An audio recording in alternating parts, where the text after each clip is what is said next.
खुलुमबाय बयनिसिमबो रायजो राजा नोंथांमोन दा आंजों दंफायो बिथाङानो जाहैबाय 28 नं गसाइगाव बियाबनि केन्डिडेट दा बिथाङानो जाहैबाय समनाथ नार्जारी सार दा सारखौ लोगो मोननानै आं जोबोद गोजोननाय मोनदों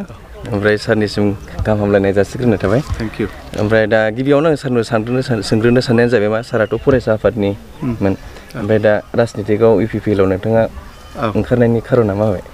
आङो फरायसा आफादाव आङो गोबाव सम दुलाराय बर' फरायसा आफादजों थानानै आङो खामानि मावबोदों आङो दिल्ली इउनिभारसिटियावबो आङो फरायसा आफादाव थानानै गोबां खामानि मावबोदों हारिनि जानानै फिन बेबादिनो आसामावबो सेन्ट्रेल एबसुआव थानानै बा फरायसा आफादाव थानानै खामानि मावबोदोंमोन किन्तु फरायसा आफादाव थानानै आं जे प्लेटफर्म मोनदों बेखिनि प्लेटफर्मजों आङो समाजनि मावनो थाखाय आंहा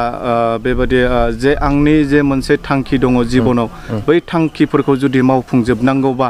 आङो बे फरायसा आफादाव थानानैनो आङो मावफुंजोबनो हाया जायनि थाखाय आङो राजनितिकआव आङो बाहागो लादों जे राजनितिकआव बाहागो लानायनि गेजेरजों जुदि आङो गाबोन रायजो राजाजों जुदि दैथायहरजायोबा जोंनि आसामनि बिधान सभाफ्राव अब्ला आं गोबां खामानि मावनो हागोन आंहा बे मोनसे फोथायनाय दङ जायनि थाखाय आङो बे राजनितिकआव बाहागो लादों दा सारा जुदि देरहाखांनायनि उनावहाय लाइमोनफोरनि जेनाखि इयुथनि थाखाय नोंथाङा बिनि सायाव माबाफोर प्लेनिं खालामदों नामा औ आङो गावनो सासे इउपिपिएल लाइमोन हान्जानि आङो सेन्ट्रेल मिरुनि आङो आफादगिरि दा आङो मोनफ्रोमबो जोंनि जिल्लाफ्राव आङो बेरायनानै नुबाय लाइमोनफोरजों आङो सावरायनानै नुबाय जे जोंहा गोबां बेबादि माखासे लाइमोनफोरनि जेंना दङ बे थांनाय 15 बोसोर 17 बोसोराव जों लाइमोनफोरा बेबादि खुनु मोनसे सुबिदा मोनाखै जे सुबिदाफोरनि गेजेरजों बा ट्रेनिं लानायफोरनि गेजेरजों जोङो गावनि आथिङाव जोङो गसंथानो हानाय बा बेबादि साख्रि बाख्रिनि बेबस्था दिनै जोङो बयबो मिन्थिगौ बे 17 बोसोरनि गेजेराव 6000 कौटिनिबो बारा जोंनि भारत सरकार बा आसाम सरकारनिफ्राय बिटिसिआव पेकेज हिसाबै फैबाय दा बै 6000 कौटिनिफ्राय दिनैसिमबो लाइमोनफोर जौगानांगौनि थाखाय बिटिसिआ थांनाय समफ्राव खुनु मोनसे बेबादि आसनि लायाखै बेबादि मोनसे पदक्षेप लायाखै जे आसनिनि गेजेरजों जोङो लाइमोनफोरखौ माने गावनि आथिङाव गसंनो हानायनि मोनसे लामाखौ जोङो होनो हायोमोन किन्तु थांनाय बे समफ्राव हाग्रामा महिलारि बिथाङा बेबादि खुनु मोनसे खामानि मावनायखौ नुनो मोनाखै जायनि थाखाय दिनै आङो लाइमोनफोरनि जानानै आङो लाइमोनफोरखौ रिप्रेजेन्ट खालामनो थाखाय आङो बेवहाय डाइरेक्टलि आङो इलेक्सनाव बाहागो लादों आरो आंहा फोथायनाय दङ आं जुदि देरहानानै थाङोबा जोंनि जेसेबांनाखि एजुकेटेड आनएमप्लयड इयुथ्स दङ बेखौ जोङो बिटिसि सरकार आरो जोंनि आसाम सरकार जोङो जथायै जोङो बै लाइमोनफोरखौ जेरै बोरैबा जोङो बिथांमोनखौ एंगेज खालामनो हायो नामा साकरि होनोबा खालि गभर्नमेन्ट साकरिल' नङा माखासे फसंथानफोरनि गेजेरजों बा माखासे खामानिफ्राव एंगेज खालामनायनि गेजेरजों जोङो बै लाइमोनफोरखौ मा होनो कर्म संस्थापन होनो हायो नामा बिनि थाखाय आङो नाजागोन बा खामानि मावलांगोन दा सारा नोंथांनि कनस्टिट्युएन्सियावहाय नोंथांनि जानाखि बेरेखा अपोजिसनावहाय बिथाङा माने गोबाव समनिफ्रायनो एमएलए जाबोगासिनो दं दा नोंथाङा बेखौ माबायदि कन्डिसनावहाय फेजेनगोन माबायदि थिरांथा खालामदों नंगौ बिथां माजेन्द्र नार्जारी जोंना 28 नं गसाइगाव समस्तिया बिपिएफनि जानानै खेबथाम एमएलए देरहाबाय बिथाङा 15 बोसोर एमएलए जाबाय बिथांखौ आं फेजेना बिथांखौ रायजो राजानो फेजेनगोन मानोना बिथाङा बे थांनाय 15 बोसोराव रायजो राजानि जानानै खुनु खामानि मावनो हायाखै जायनि थाखाय दिनै जोंनि बे 28 नं गसाइगाव समस्तिनि सिङाव थानाय मोनफ्रोमबो हारि माहारिनि रायजो राजा बिथांमोना बिथांखौ बिदाय होनो थाखाय बा मोनसे गुस्लायनायखौ लाबोनो थाखाय मोनसे सोलायनायखौ लाबोनो थाखाय देग्लाय बयबो साखाफारा जाबाय आरो बिथांमोना ट्रेक्टरनि सावगारियाव भट होनो थाखाय बयबो साखाफारासै दा नोंथांनि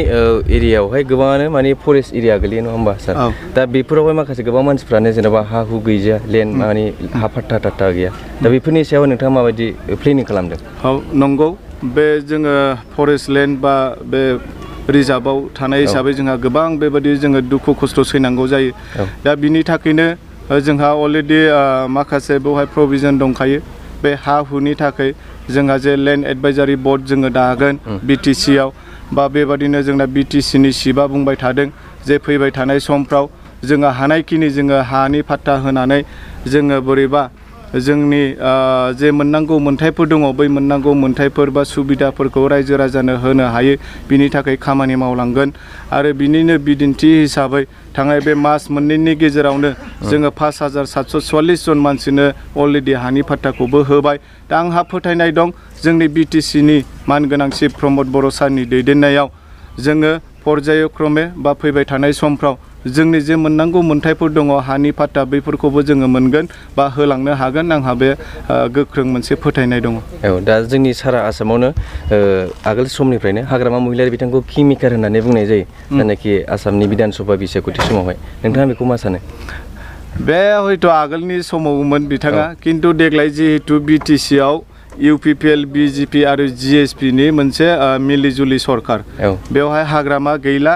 थांनाय समाव बिथाङा किं मेकारमोन मानोना बिथाङा BTC नि चिफ बा BTC आ सरकारा बिथांनि आखायावमोन खिन्थु बे बाराव 17 बोसोरनि उनाव जोङो बिथांखौ जोङो मा होनो उदखाट खालामनानै जोंनि बे मोनथाम पार्टिया जोङो जथायै जोङो सरकार दाबाय दा जिहेतु बेवहाय सरकारा जोंनि बे खेबाव रायजो राजाया जोंजों फैजोबबाय आरो जोंनि BTC आव जे 12टा MLA सिट दङ हाग्रामानि बे 12टावबो बिथांमोना देग्लाय जेननो थांगासिनो दङ बिथांमोना जिर' मारिसिगोन दा जिर' मारियोबा बहानिफ्राय किं मेकार जागोन? औ दा नोंथांनि भट माबायावहाय रिजाल्ट टाइमावहाय दा नोंथाङा बेसेबांसो भटखौ जानाखि नोंथांनि अपोजिसनाव थानाय बेसेबांसो भटआवहाय देरहागोन बायदि नोंथाङा? बे खेबाव आङो जिहेतु जोंना बेवहाय 1,87,000 भटार्स दङ बिनिनो हयथ' 80% बा 78 बेफोरबायदि मोनसे एप्रक्स फल जानो हागौ जुदि बिदि जायोबा 1,45,43,000सो फल जानो हागौ बे 1,45,43,000नि गेजेराव आङो 80,000निबो बारा भट मोननानै बे खेबाव आङो देरहागोन। दा सार नोंथांनि बे एरियायावहाय नोंथाङा अबेबा कमिउनिटि बा अबेबा मोनसे जनजातिफोरनिफ्राय अबेबा भट बेंकफोर दं नामा नोंथांनि? भट बेंक बर' हिसाबैथ' आंना केपिटेल भट थाखाबाय बिनि बादैबो देग्लाय आं जेरैबादि नुदों जोंनि आदिबासि सान्थालिफोर राजबंसि बाङालि बिहारि बेयाव नोङो राभाफोर दा आङो राभा बस्तियाव दङ घागसायावहाय मोनफ्रोमबो हारि माहारिनिफ्राय देग्लाय आंखौ सापर्ट खालामदों बिनिखायनो आंहा बेवहाय जेबो गिनांगौ गैया जोंनि मित्रजोत जे UPPL BJP आरो GSP बे खेबाव 28 नं गसाइगाव समस्तियाव जोङो इजिलि देरहागोन आरो जोङो बे खेबाव माजेन नार्जारि बिथांखौ जोङो गसाइगावनिफ्राय जोङो बिदाय होगोन। दा नोंथाङा देरहाखांनायनि उनावहाय नोंथाङा जेन'बा BJP आरो UPPL जथायनायनि सरकार दानायाव नोंथाङा मिनिस्टार जानायनि सिमां दं नामा? अबभियासलि बे जोंनि दैदेनगिरि बिथांमोननि सायाव सोनारगोन बिथांमोना जुदि आंखौ जयगथा सानोबा आइ एम रेडि आंबो रेडि आरो समस्तिनि जानानै हारिनि जानानै ओनसोलनि जानानै बा सारा आसामनि जानानै खामानि मावलांनो थाखाय आङो साखाफारा आरो बेबादि जुदि खाबु मोनोबा गमामायैनो आङो आंनि सायाव जे फोथायनानै दिनै मोनब्रै दोलोआ जथायै आंनो टिकेट होदों दा जे बिसासखौ लानानै आंनो टिकेट होदों आङो बै बिसासखौ बिसासघातक खालामनो सानाखै आङो बिथांमोननि बिसासखौ आङो बास्तबाव आङो रुपायन खालामगोन। जोबोर मोजां सारनि माबाया दा जेन'बा मोनसे सोंथिया जाहैबाय सार नों रायजो राजाफोरनो नोंथाङा मेसेज हरनांगोन आरो माने जोंनि रायजो राजाफ्रा ओरैबायदि माने गावजों गाव गामि सिङावहाय जेन'बा माने गावबा गावनि बे दोलोखौ लानानै माने बेरेखा जालायलायो जेन'बा जाथि खुरमा बाय बाहागिबाबो उमुगा उमुगनि पार्टि होनलायनानै माने बुजा बुजि जालायो आरो दा बेखौ सारा एसे माबा बुंनो हागोन? बे खेबाव आङो 28 नं गसाइगाव समस्तिनि